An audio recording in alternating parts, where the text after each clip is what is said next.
everyone, and welcome to Book Chats. I'm Savannah Dorsett, a librarian at the Houston Public Library. Today's book chat is focusing on novels of place, which is a fancy way of saying books where the setting is almost as much a part of the story as the characters or dialogue. Some classic examples include William Faulkner, where the Mississippi setting is so important to the story, or John Steinbeck and his setting in the Salinas Valley in California. The quirks, the scenery, the rhythm of the way the characters speak, the history of it is all tied up in a place, and if we suddenly up and move them to Walla Walla or something, a huge part of what makes the story work would be lost. So here are some novels of place. Read them and escape to someplace new. The Widows of Malabar Hill by Sujata Massey, which is the first in a new historical mystery series set in 1920s Bombay, and introduces us to Parveen Mystery, who follows in her father's footsteps to become one of the first female lawyers in India. Despite the misgivings of many, Parveen's gender gives her unique insights and a fierce sense of empathy for the underdog, and access to worlds that are forbidden to men, such as her first case, where she aids the widows of the title who are now living in Purdah, strict social isolation following the death of their husband. Colonialism, the role of women, religion, marriage, and family dynamics, even food and dress are given nuanced exploration in this series. If it's a time period you're not familiar with, you will absolutely be utterly drawn in. And if your curiosity is piqued, Massey helpfully has notes in the back of the real people and historical events that inspired her work. This is a book guaranteed to send you on a delightful research rabbit hole. And if you enjoy it, no need to wait for more. You can check out the sequels, The Satapur Moonstone and the recently released Bombay Prince.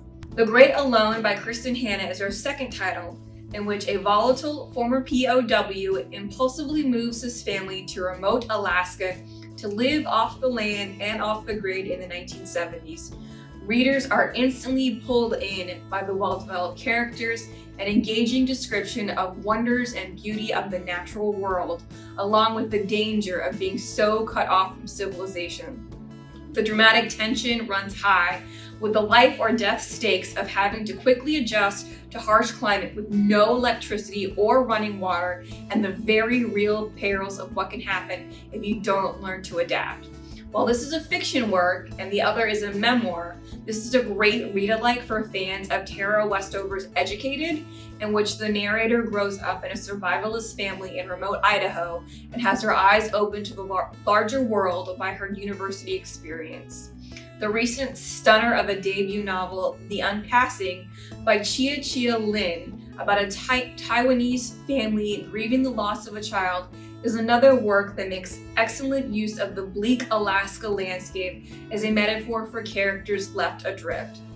Finally, we have A Gentleman in Moscow by Amor Towles, a meticulously researched and richly detailed historical fiction title in which, following the Bolshevik Revolution, Count Alexander Rostov is deemed an unrepentant aristocrat and kept under house arrest in a luxury hotel in Moscow for 30 years. From a lifetime of privilege and grand estates and decadent parties, Rostov's life becomes two small rooms in the attic as he watches the decades and history unfold from his window. Even in his isolation, he makes so many deep connections to others, and as strange as it may sound, grows to love Russia and what it means to be Russian even more through his experience. Just so many beautiful little moments pieced together in this book. It's like a literary Fabergé egg. I hope you've enjoyed our literary map hopping. Got questions? Ask a friendly librarian through our chat services or telephone reference. And if you want tips on what to read next, check on our website. You can sign up for a custom book list, and library staff members will send you lists of titles based on your likes and interests. And guess what? Now we can also make movie recommendations in addition to book recommendations. How cool is that? Happy reading, everyone. See you next time.